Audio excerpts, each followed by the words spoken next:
Je prends 2 minutes. Et évidemment, je ne peux pas me substituer à Michel Rivasi, mais elle m'a annoncé hier qu'elle ne pouvait pas venir. Et par conséquent, et malheureusement, aucun attaché parlementaire n'a pu venir prendre sa place.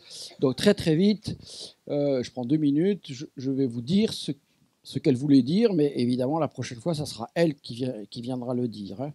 Donc, elle, ce qu'elle propose avec sa petite équipe, c'est de créer un équivalent. Le CRIRAD, vous savez ce que c'est, hein, c'est la commission de recherche et d'information indépendante sur la radioactivité, qui est quelque chose d'absolument fondamental en France aujourd'hui pour tout ce qui est surveillance de radioactivité. Ça a été créé par elle, après Tchernobyl, parce qu'on a tous compris au moment du fameux nuage qu'on nous racontait n'importe quoi. Et si elle a cette idée-là à nouveau, c'est parce qu'on est un peu dans la même configuration. Hein. C'est-à-dire qu'on nous raconte n'importe quoi. Voilà. Et donc, on a besoin d'une information indépendante et scientifique. Et elle propose donc de créer. Alors, je ne suis pas sûr que ça sera CRIVAX. Je sais pas. C'est en discussion. Le CRIRAD, c'était ça. Hein. C'était. Ça a été créé. Oui, c'est quand même. Pardon ? La CRIRAD.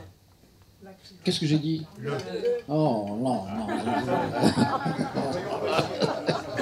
Bon, j'avoue, moi, la radioactivité, je l'ai beaucoup utilisée en recherche. Pas toujours dans des conditions parfaites sur le plan... mais bon, pour le moment, je ne suis pas malade. Alors, CRIRAD, donc, c'est une association visant à traiter toute question relative au rayonnement ionisant et défendre sur toutes ces questions le droit d'être informé, le droit de vivre dans un environnement exempt, le droit d'être protégé contre les dangers, les risques, etc.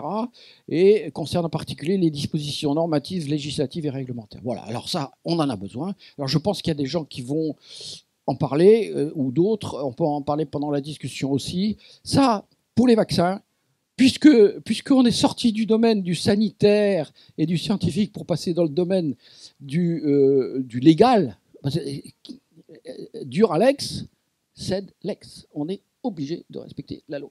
On ne peut pas échapper à ça. Et donc, on a un problème. On a un grave problème. Et donc, il faut des institutions indépendantes, ce qui n'existe pas pour le moment. On est, nous, là, un peu, et d'autres associations, l'embryon de ce qui doit naître et qui pourrait bien prendre cet aspect-là. Voilà.